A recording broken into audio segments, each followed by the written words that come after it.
Hey folks, it's Mike Ryan, and if you're watching our show, you've probably known your boy has undergone a little bit of a body transformation, and I gotta tell you, Peloton has helped me on my fitness journey. It got the ball rolling for me because I watch my wife on the Peloton. She takes all these great classes. She has her favorite instructors. I listen to the music. I'm a big music guy. It gets me fired up, makes me want to take part in this fitness phenomenon known as Peloton. Peloton offers a variety of challenging classes, from 4-week strength building classes to running, cycling, and everything in between. Peloton will help you achieve your goals, and maybe you'll have some fun along the way. I know I have. It's backed by thousands of members whose lives have been changed. Be part of that group. Telling you, I'm better for it. Have it in my office. Sometimes I can put on the baseball game. Sometimes I can put on a soccer match. Some other times I'm totally locked in on an emo playlist. Find your push. Find your power with Peloton at onepeloton.com. Now's a good time to remember where tequila's story truly began. In 1795, Cuervo invented tequila. Cuervo. What are you doing here? Cuervo. Anytime someone says Cuervo, I show up.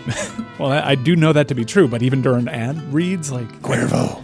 I think he could lay out, especially for one of our great partners. Sweet, delicious Cuervo. Since then, Cuervo has stayed true to its roots. The same family, the same land, the same passion. Cuervo. So, enjoy the tequila that started it all. Cuervo. Cuervo. The tequila that invented tequila. Proximo. Cuervo.com. Please drink responsibly. Cuervo. Welcome to the Big Suey, presented by DraftKings, Why are you listening to this show? the podcast that seems very similar to the other Dan Le Batard podcast. I'm sorry, I'm not going to apologize for that. In fact, the only difference seems to be this imaging. I have been tempted in restaurants just walking past tables to grab somebody's fries that if they're just there. That hasn't happened to you guys? I've done it. And now, here's the marching man to nowhere, fat face, and the habitual liar. This episode of the Dan Le Batard Show with Stugotz is presented by DraftKings. DraftKings, the crown is yours. Unfortunately, our crack team of editors isn't able to edit things in a way that doesn't cause music to play that affects our money. But they can find sound of me being wrong and Billy being right very quickly. Whether or not we've ever mentioned Jeff Ulbrich on this show before, this prank, I said we had not. Billy said we had. It appears he's right. Let's play that sound. I just don't think that you do this unless you know what you're doing next. Like, you don't just fire him without knowing what the next news is. According to Zach Rosenblatt from The Athletic, Jeff Ulbrich will be the interim coach. So he's the defensive coordinator and now the interim coach. Apparently, according to Zach, he's beloved by the entire Jets roster and staff. Well, that always works. Should have edited Samson out of there, too. Yeah, that was probably a good idea. It's just that Sorry last about that. tail, damn, that last little tail of it. He's the justice correspondent for The Nation. He's a New York Times bestselling author. His latest book, Bad Law, 10 Popular Laws That Are Ruining America, is available now. But we're here to talk to him about football, not politics. Elie Mystal is with us. And I want to ask you, among other things, whether you want to answer this as a Giants fan or as a black man. So I haven't even asked the question yet. Shedeur Sanders falling in the draft. Go ahead and answer that however you want. Giants fan or black man? yeah, no, I got to start as a Giants fan first, right? Like my this is what my team does, right? And if the Giants want to know how good a quarterback can be when they have a loud father who is manipulating the draft, they need to look no further than Eli Manning, because there's ain't a thing that Deion Sanders is doing that he didn't learn from watching Archie Manning, right? People forget that Archie Manning literally would not let Eli play for the San Diego Chargers. Did the Giants say like, oh no, that's a locker room cancer waiting to happen? No, they were like, come on over. We're gonna put you on our team. Tom Brady wishes the Giants had reacted to Eli Manning the way that they reacted to Shedeur Sanders, right? Because he'd have 2 extra rings right now. It is pathetic. And the thing that I really, again, as a fan first, this Brian Daboll is out here talking about how, oh, Shedeur Sanders, I didn't like how he reacted to our installation package. Brother, you 3-14. Maybe your installation package sucks. Like, has that occurred to you yet? Like, look, if Chuck Schumer, in my world, if Chuck Schumer is going to like draft me to run for Congress and he gives me the Democratic playbook right now, I'm going to be like, nah, Chuck, that ain't it. Because all y'all do is lose. Maybe I got my own plays that I want to run, Chuck. Like that, and that's just in my world. There's the idea that you can't draft a quarterback because you didn't like how he reacted to your 3-14 installation package is just, it's beyond me. So yes, as a Giant fan first, what a disaster. As an African-American male, look, ain't nobody do blatant racism quite like the NFL, right? Like you know how right now we got a lot of people talking about, I can't believe these Latinos voted for Trump. Don't they know they're going to deport them? And I'm like, brother, we watch the NFL. We can't talk. We can't talk to no Latino who voted for Trump because we watch the NFL. The league does this. The league plays in our faces like this all the time. And Sanders is just the most recent, most blatant example. And I know some of your listeners are going to be like, how can you tell it's racist? Because look, there are two kinds of racism, right? There's the racism that only happens because you're black. And people who don't like to think that racism exists, they love to talk about that kind of racism because as soon as they find one black man that it doesn't happen to, they'd be like, see, racism is solved. Barack Obama, what you got now? Like, scoreboard, Barack Obama. Like, but there's a different kind of racism, right? And that's racism that never happens to white folks. And you never see a white athletic talent drop like a stone in the draft because they didn't interview well, right? Nick Bosa out here interviewing like he's a January 6th terrorist. Doesn't affect him, right? Johnny Manziel out here interviewing like he's Nick Cage from Leaving Las Vegas. Doesn't affect him, right? The Jets, my crosstown rival team, their last quarterback interviewed like he was RFK Jr., ain't had a bath in 3 years, probably got rabies, ain't gonna affect him, right? But Shader Sanders interviewed poorly, so we can't draft him. They're playing in our faces, man, but the NFL does this all the time. But Jackson Dart has a great name. Nice. From Ole Miss. Right? From one of the most ridiculously, like, long-term, like, literally named their team after the Confederates, Ole Miss. Jackson Dart's the guy. And look, hopefully, again, I'm a Giant fan. Hopefully Jackson does well. I don't want to shade Jackson just because of where he come from, right? I'm not like that, right? I hope Jackson does well, but the idea that you can't draft Shader Sanders because he interviewed poorly or because you didn't like how he reacted to your installation package, that is just beyond ridiculous. And there are going to be people who believe it. There are going to be people who buy that rhetoric. I mean, I'm going to show my age a bit, but you remember, I know I'm very old, so I'm going to embarrass myself. But do you remember like the Wonderlic test? Yeah. And you remember the year that like Steve McNair dropped in the draft because apparently he did poorly on the Wonderlic test. Like when they want to come at you and you're black, they're gonna pull some things out of thin air to kind of Steve McNair, Deion Sanders, right? Like let's be clear here. This is not a LeVar Ball situation. This is not a situation where you have an American businessman who's carpetbagging the league. Deion Sanders is in the Hall of Goddamn Fame. He is in the Hall of Fame for their clique. He is a coach. He is a really good coach. And you're telling me that his kid can't read a playbook? Can't learn how to prepare for a game? Are you kidding me? I went to Harvard. My kid knows how to do homework. All right? He knows how to read a book.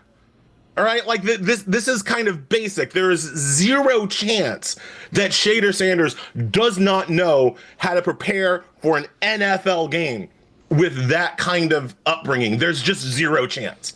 So again, so these ideas that he is somehow, again, just on the strength of his interviewing, is not worthy of being drafted on the first 2 days of the draft. That is incredible on its face, and yet that's the game they're playing. And that's where I'm saying it's racist. That's where I'm saying, like, this doesn't happen to white folks, right? Baker Mayfield can go on the sidelines, with his hand in his crotch for the entire fourth quarter. Ain't nobody gonna say anything. But when it happens to a black guy, now we have all the... Dan, you would know better. Does Shader Sanders have a parking ticket? Does this kid has, as far as I know, absolutely no off-field issues, right? And we're talking about a league where some brothers got some off-field issues, right? This guy doesn't have, as far as I know, a substance abuse problem. There's no video of him hitting women. He wasn't at a Diddy party, as far as I can tell. This guy does not have off-field issues. So this is all about who he is and who his dad is. And somehow, when he's black, having a famous dad and an outspoken dad doesn't hurt him at all. But when you're a Manning, I swear, if this man was named Seamus Manning instead of Shader Sanders, he'd have gone number 3 to the Giants. End of story. Let me ask you this, because I'm honestly not sure what the answer is. If the Giants had drafted Sanders with a 3rd overall pick, what would your reaction have been? I mean, I hold my breath. I'm like, okay, let's go. This should work. It should work. He should be good. I don't know. I can't evaluate quarterbacks. I'm not Mel Kiper, right? But based on the information that's been given to me, he should be good. The only good football-based answer that I've heard about why he might have fallen is the Travis Hunter corollary, right? It's the, was he very good, or was Hunter just an all-world talent that covered up some of the things that he didn't do well, right? And I don't know that. As a friend of mine made the argument, I was talking about Manziel earlier, that it might be a Manziel-Mike Evans situation where, when you look back on it, Mike Evans is the person that is making Johnny Football look so good at A&M. Maybe that's one of the things. And so so again, I don't know if he's going to be good, but the idea that he's, again, cannot be drafted in the first 2 days based on what they're telling me, right? Because what you don't have is a bunch of football people telling you about football reasons for why they're falling in the draft. When Mel Kiper lost his ever-loving mind during the draft, which was, that was just popcorn. Like, I love the old school Mel, right? Yeah. When he's losing his mind to Louis Riddick during the draft, what is Riddick coming back from him with, right? Riddick's not coming back with him like, well, he doesn't have the arm strength to make the down. He's not saying that at all. Riddick is saying that what he's hearing is that it's all these personnel issues, these personality issues, these interview issues, right? So even the NFL is not giving you football reasons for why this man fell. There are some football reasons. He took a lot of sacks. His arm strength is down. Coaches aren't surprised by that. I should let you know, and this has happened to me because sometimes I read before pronouncing things publicly. I have said the word panache to describe someone like Deion Sanders instead of panache. So I will let you know it's Shador, not Shader. I will just let you know. What did I say? I was saying Shader. No, that's okay. It's just because people will nitpick about that. How do you counter the idea, as many people will say, well, people drop in the draft. This isn't racist. This doesn't have anything to do with racism. And you can't say that if his name was Manning, he would have been the 3rd pick in the draft, absolutely, instead of a 5th-round pick. That's you're being too much of an absolutist there about that. Well, of course. Look, I can't prove it, right? Because one of the things that racists are pretty good at doing is not admitting what they're doing while they're doing it, right? So you don't have Brian Daboll saying like, oh, I would have drafted him, but like, oh, too black for me. Like, he doesn't say that, right? And so without that kind of, let's say, self-incrimination, I can't prove it. What I can say is that you don't have a lot of situations where people who are thought to be 2nd or 3rd best quarterback in the draft go through to the 3rd day and have most of the concerns about them to be personality concern. That just doesn't happen, right? No, there's never been a situation like this at all. This has never existed. But as with many things that happen, I find myself very often seeing racism in some places. But on this one, I think there are greater factors than that one. I think that can be one of the factors, but I think a lot of people are seizing on a factor as opposed to the fact that this one had a lot of factors. There were a lot of things that were confusing about this, including being able to untangle him from his offensive line and his wide receiver at Colorado, where they took a program that was the worst in the nation and made it matter. And all of us had into the draft, we're all hearing he's the second best quarterback. That never falls to the 5th round, ever. Nope. It really doesn't. And here's another thing, Dan, and I take your point. Again, you can't prove, you can't isolate. It's never, we don't have the perfect control group set up to prove the point to the level of the scientific method. But let's also think about this. Let's look at the fact that, we're arguing about whether or not Deion, whether or not his dad, whether or not his famous lineage hurt him. I think what we can say pretty clearly is that it didn't help him. And it always helps white folks.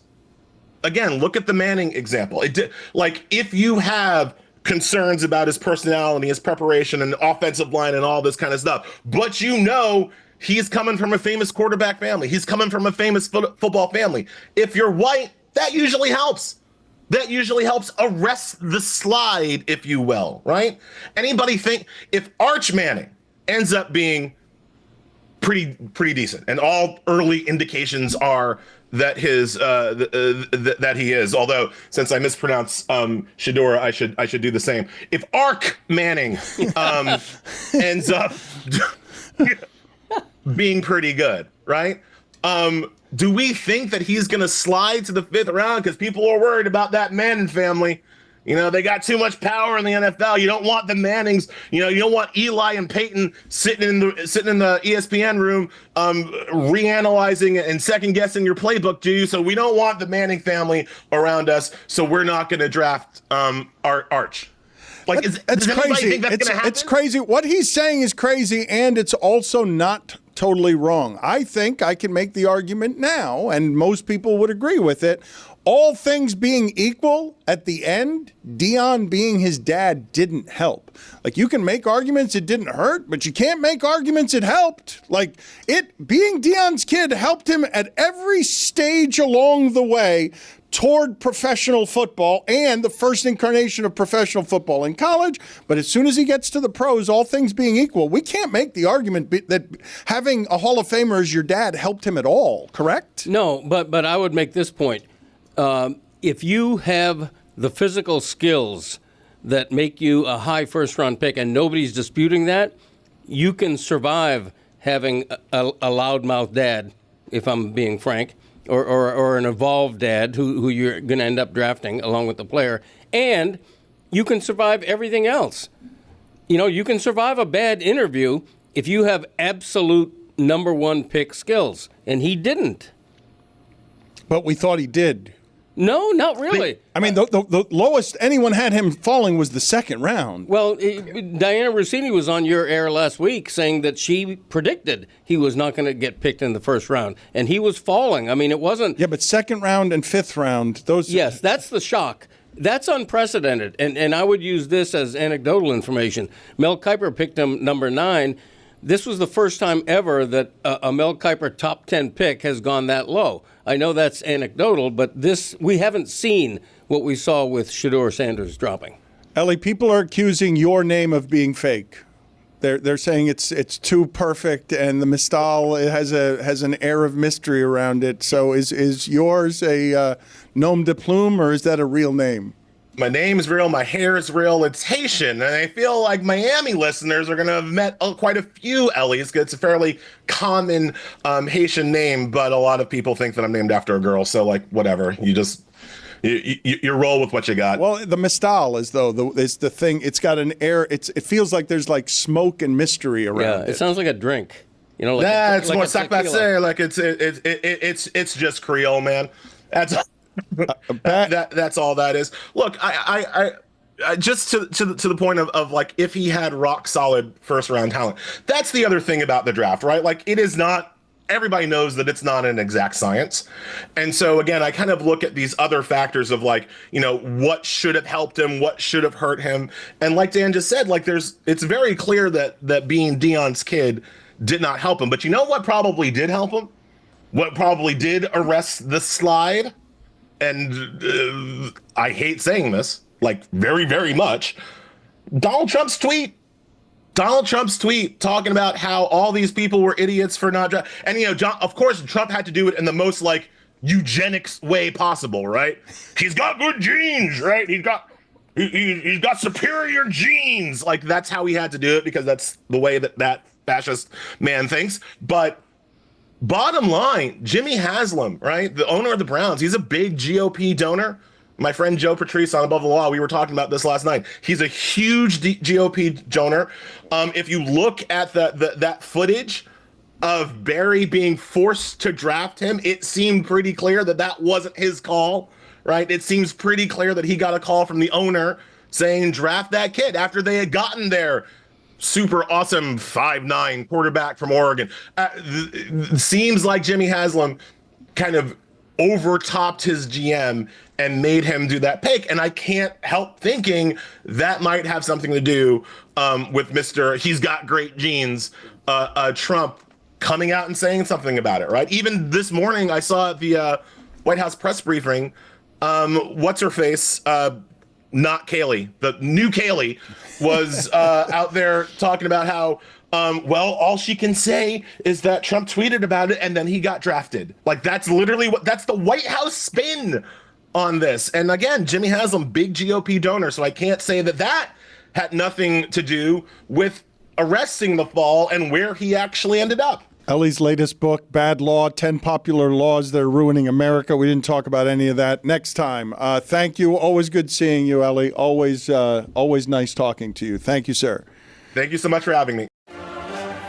Hey folks, it's Mike Ryan, and if you're watching our show, you've probably known your boy has undergone a little bit of a body transformation, and I gotta tell you, Peloton has helped me on my fitness journey. It got the ball rolling for me because I watch my wife on the Peloton. She takes all these great classes. She has her favorite instructors. I listen to the music. I'm a big music guy. It gets me fired up, makes me want to take part in this fitness phenomenon known as Peloton. Peloton offers a variety of challenging classes, from 4-week strength building classes to running, cycling, and everything in between. Peloton will help you achieve your goals, and maybe you'll have some fun along the way. I know I have. It's backed by thousands of members whose lives have been changed. Be part of that group. Telling you, I'm better for it. Have it in my office. Sometimes I can put on the baseball game. Sometimes I can put on a soccer match. Some other times I'm totally locked in on an emo playlist. Find your push. Find your power with Peloton at onepeloton.com. Howdy folks, it's Mike Ryan, here to remind you that Game Time is the official ticketing partner of the Dan Le Batard Show with Stugotz. As you know, I talk about Game Time plenty on the show because I use it plenty. And the weather is warming up. It is a perfect time to take family or friends, a whole lot of folks. Take them to a ball game. But before you do, why don't you check out the Game Time app? Why? Because Game Time makes getting tickets even faster and easier. Prices on the Game Time app actually go down the closer it gets to first pitch, with killer last-minute deals, all-in prices, views from your seat, and the lowest price guarantee. Game Time takes the guesswork out of buying MLB tickets. What if you're one of those fans that likes to travel the nation and go to all these different ballparks? Sometimes you don't know what you're getting yourself into. You're not familiar. Well, those panoramic seat views on the app, they certainly help, almost as much as that all-in pricing tab, to make sure there are no surprises at checkout. Take the guesswork out of buying tickets with Game Time. Download the Game Time app, create an account, and use code Dan for $20 off your first purchase. Terms apply. Again, create an account and redeem code DAN for $20 off. Download the Game Time app today. Last minute tickets, lowest price, guaranteed. Hey, you in the audience, it's Mike. You've been a fan of this show, hopefully, for a long time, and you know how much Miller Lite means to me. This partnership, it's real. It's documented. For almost 20 years, Miller Lite has been a partner of the Dan Le Batard Show with Stugotz, and now Miller Lite is celebrating its 50th anniversary. I've had so many great moments with Miller Lite, so many great activations, so many great events presented by Miller Lite, a great partner. Cheers to them. Cheers to 50 incredible years. And for you at home, you know that Miller Time always means a good time. From game night to parties with friends or a special anniversary, celebrating important occasions means more moments with the coolest people in your life. Cheers to 50 years of Miller Lite, the great tasting light beer for people who love beer since 1975. Now's a perfect time to celebrate legendary stories with friends, family, and a great tasting light beer.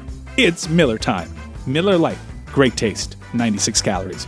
Go to MillerLite.com/Dan to find delivery options near you, or you can pick up some Miller Lite pretty much anywhere they sell beer. It's Miller Time. Celebrate responsibly. Miller Brewing Company, Milwaukee, Wisconsin, 96 calories and 3.2 carbs per 12 ounces. Dan Le Batard. He has been great. He's made great hires. I said all. We've said all. He said all that. Yeah. We've said all that. Everyone has said everything. First time I heard any of this, Greg. Everything you're saying, It's all been said. It's all been said. Okay, you got to understand one thing. Stugotz. Me maximum. That's Until right. I say it, it hasn't been said. Boom. Okay, understand that. You're the mayor. Until I say it, it hasn't been said. Me maximum. Me maximum. This is the Dan Le Batard Show with the Stugotz. A story from the Giants this weekend, Greg, that I wanted to get your thoughts on. I don't know how the group felt about Abdul Carter saying that he wanted Lawrence Taylor's number. What are you smiling about, Tony? I mean, we talk about Shedeur Sanders going in with the headphones and being like, I'm the man, I'm him. And then you get to a guy like Abdul Carter and you're like, yeah, I want Lawrence Taylor's number. Let me have that. That's some balls, But that's okay. Like, we're all good. Is it okay? I can see him asking. He's the number 3 pick. He's supposed to be a great specimen. So was Deion Jordan. Do we know? Well. I mean, Cam Ward got Warren Moon's number. Warren Moon just gave it to him, though. Yeah. That's a different story. Gave it to him. You're LT's saying, not I giving it mean? to him. Do we know if he meant number like, hey, what's Lawrence Taylor's number? I'd like to talk to him. Well, they did talk afterward. They have spoken. For those of you who do not know, I think this happened. Did this happen on Micah Parsons' podcast? Abdul Carter said he wanted 56. Lawrence Taylor talked to him, and this is the quote from Lawrence Taylor after telling him no. Quote, I'm hoping he's not thinking, oh, I got shot down by LT. I'm the guy that is right behind you. I'm going to be 2 steps behind you and make sure you don't fall. And that's simply bullshit. He's not going to be 2 steps behind him. What does that mean, by the way? No, it's just I said no to him, and I couldn't just say no to him, bleep you, that's my number. No one will ever wear it again because it's disrespectful, kid, for you to think you could wear it. That's not what he said. He said I'm always going to be behind him, 2 steps behind him. And if you're 2 steps behind him, he's going to fall on his back. And when he falls on his back, the uniform he's wearing is not going to be number 56. You're not going to catch him, and you don't want him wearing your number. Exactly. 2 steps behind means when he falls, you can't catch him, but you can go like, oh no, you can do the fake hustle of, almost. Right. That's the play right there. But he says, I'm hoping he's not thinking, oh, I got shot down by LT. He needs to be thinking that. That's exactly what happened. Motivation. That's the only reason you're not getting his number is because you got shot down by LT. Well, typically there's a money exchange here. Did Carter offer him money? No, it's only a money exchange. Usually it's only a money exchange if the player in the locker room already has the number. Usually it's not a retired number. I'm honestly... $1 million for that LT jersey, by the way? Is there...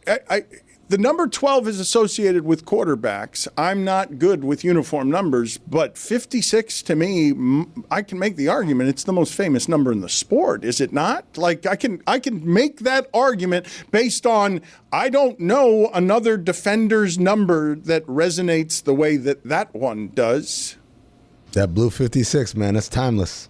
That's timeless. You have to pick another jersey. Maybe Manning. 18? It's TB12, right? Yeah, like he made the entire TB12. method out of it. Yeah, but a The lot number's of 12. quarterbacks wore 12. See, 56 I just associate with one player ever. And I don't do that. Go ahead. Forgive me because I'm telling you, I'm bad at uniform numbers. But can you guys give me the second most famous number 56, not just in football, anywhere in sports? 13. Well, anywhere in sports, 99. No. Number 56 as a number, I only associate it with one player ever. Dan, I've got another famous NFL number. I can only think of one guy. I won't even tell you who the guy is. I'll just tell you the number. 7. Elway. Oh, wow. 2 Americas. Mike Vick. I was like, clearly Mike Vick. What are you talking about? Elway. Right, put it on the poll at Le Batard Show. Number 7, Elway or Mike Vick. The reason I'm saying 56 stands out is there are a lot of 12s. We can do Tom Brady on 12, but there are a lot of 12s. It's a famous quarterback number. This is an interesting discussion because technically I don't think Lawrence Taylor makes that decision. I think the Giants retired that number. Like the Giants would have to give permission. I'd argue that if LT gave permission, then the Giants would be okay with it too. It's his number to retire. Maybe not. Maybe I've got that wrong. I wouldn't have given it if I were LT. I think he's justified to. You know what I would have said? I would have said, Abdul Carter, have 50 sacks in your first 5 seasons and make 4 Pro Bowls, and then we'll talk. That's what the phone call would have gone like. Mm-hmm. You earn it. You know, you got to want to earn. You got to want to learn. I mean, Mickey Loomis. Yeah, exactly. Dan, I've got some 56s for you. But off the top of your head, can any of you do the second most famous number 56 in the history of sports, all sports? I'm going NFL only here. Can I interest you in Keith Brooking? God. No? No. Can you guys play this game with me, though? Just if I say to you, you have to nominate from your library of remembered numbers what you believe to be the most famous number in sports. And when you say 99, it's because the 99 it's not just the greatness of Gretzky, it's also the 99 stands out more than the 56 does. It's just a number that's meant to stand out. Number 23 from North Carolina. It's the only number that has a soundtrack with it. Is there a second place number 23 that rivals Keith Brooking there as the gulf between the first 56 and the second 56? Who's the second 23? LeBron James. Raymond James. Yeah, it's pretty good. Which is a good transition to talking about yesterday's basketball, because there is a lot of yesterday's basketball that I wanted to talk about. A lot of people are making a big deal about J.J. Redick. J.J. Redick sitting everybody on his bench and playing his starters the entire second half, which is not something that has happened since 2013. And a lot of people are pointing out there's a lot to talk about from yesterday's games. I don't know if you guys want to talk about the officiating. I don't know if you guys want to talk about the Lakers on the brink or not. But the part I thought was unfair, Amin, is so many people are talking about J.J. Redick playing only his starters the entire second half, as if the Lakers weren't up late, as if LeBron didn't block a shot with 90 seconds left that would indicate he doesn't seem terribly tired. LeBron didn't do anything in the fourth quarter, and it would make sense that the oldest player in the league would be tired, but they had the lead. And they had the lead. DiVincenzo was great at the rim, and then LeBron blocked him at the rim. So you tell me, how fair is the criticism that you're playing your starters in a way that we haven't seen in a playoff game in 10 years? First of all, it wasn't the starters, because Jackson Hayes subbed out at the 4 minutes, after 4 minutes, and never came back in, like Judy from Family Matters. Went upstairs, never came back downstairs. Right? It's absolutely a fair criticism to ask 5 guys to play 24 consecutive minutes, right, without any sort of a breather, without any sort of a break, and also one of them is 40 years old. It's unconscionable. It's okay to do to Julius Randle and Anthony Edwards? They're young. They're young. You can do it with them. You can't do it, especially with the lack of depth that the Lakers have. And that's part of the chess match. Sure, we'd all love to play with injuries off and fatigue off and just play my best 5 players and keep going like it's a video game. But that's not the job, right? Steve Kerr finds a way to play Guy Santos. Everyone, you've got to find your Guy Santos. Is like, this guy shouldn't play on paper. Yeah, I'm not going to trust him in a playoff game.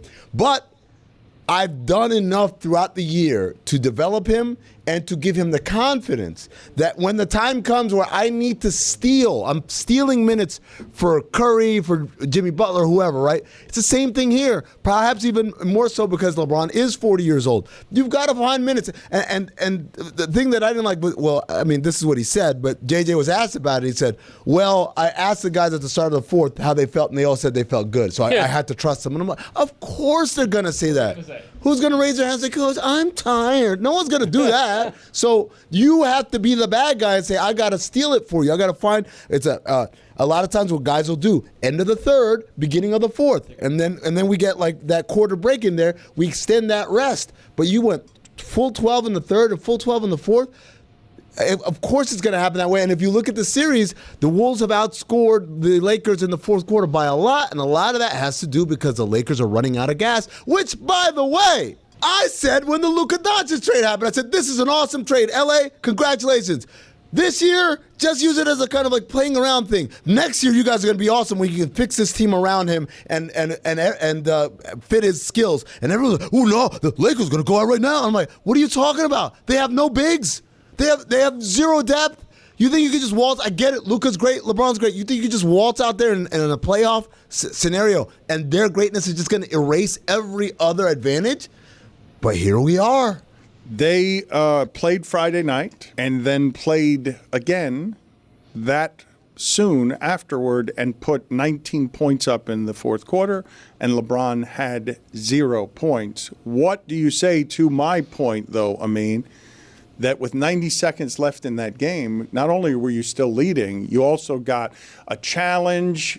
You got 2 timeouts. You had a bunch of stoppages in play, and the Lakers got overturned on an above camera angle. Like, I could say they were gassed, and it's the reason they gave up the lead in the fourth quarter.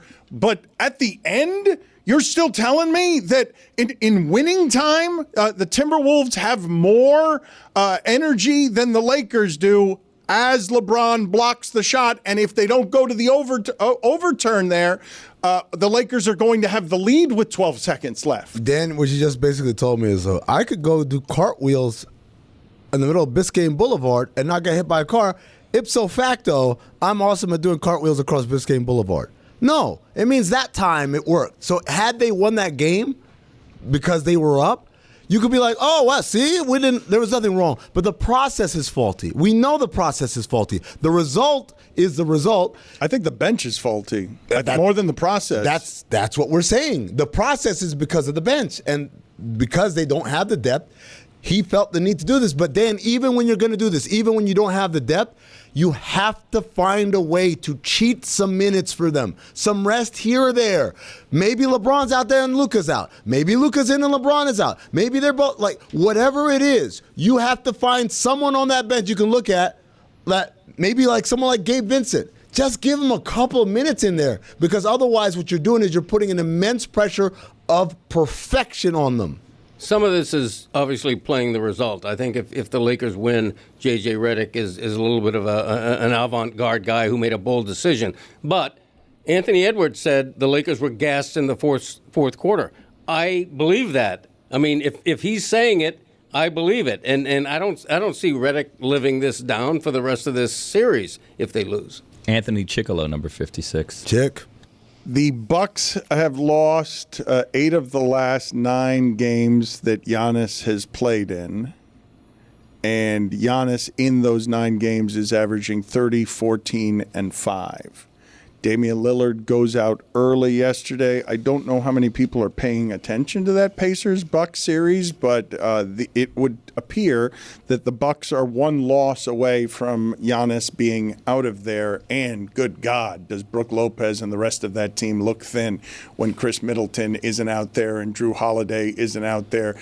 And it really does feel like Giannis is out there by himself and has no answers for what it is that the Pacers are doing. But the Pistons-Knicks game, I thought, was the one from yesterday. The Clippers-Nuggets ending was tremendous. But the no foul call and the officiating in general at the end of a couple of these games that are close makes it so that we can argue about a bunch of different things that don't give the Knicks the proper credit for how they won that game yesterday. It's not just Brunson being injured and then dominating the fourth quarter.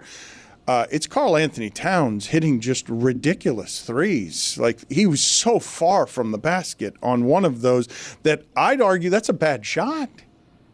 And there were 2 bad shots, I thought, that won enormous games over the weekend. I know Jokic has made that shot a couple of times over Anthony Davis. It's a terrible shot. Like that, and the fact that they got a backdoor alley-oop at the buzzer because they were defending so ferociously against, don't let Jokic do that. The step back, he's going to fall out of bounds and throw it in from behind his neck. It's gonna be Jamal Wilkes jump shot. It's not even gonna be a normal jump shot. He's gonna go well behind his head in a place that makes it the sky hook in terms of being unblockable. But it's a ridiculous, asinine shot. I mean, Aaron Gordon dunking that at the rim. How the bleep does that happen? 2010 Western Conference Finals, Game 5, Los Angeles Lakers versus Phoenix Suns. Suns make a huge comeback, capped by a Jason Richardson bank shot 3. We've got all the momentum. They call timeout. We know where it's going. There are no illusions who's going to get the ball, and there are no illusions as to what he's going to do when he gets the ball. Kobe Bryant catches it on the right sideline. We aggressively trap the shit out of him, so aggressively that he airballs the shot. If he had hit the rim, if he had hit the side of the backboard, that ball goes outside. Overtime, we probably win the game, right? Instead, it's an air ball. Who's waiting right under the rim? Ron Artest catches it, lays it up, game over. That's how it happens. Sometimes, and that's, you want to know the word gravity in basketball? That's gravity.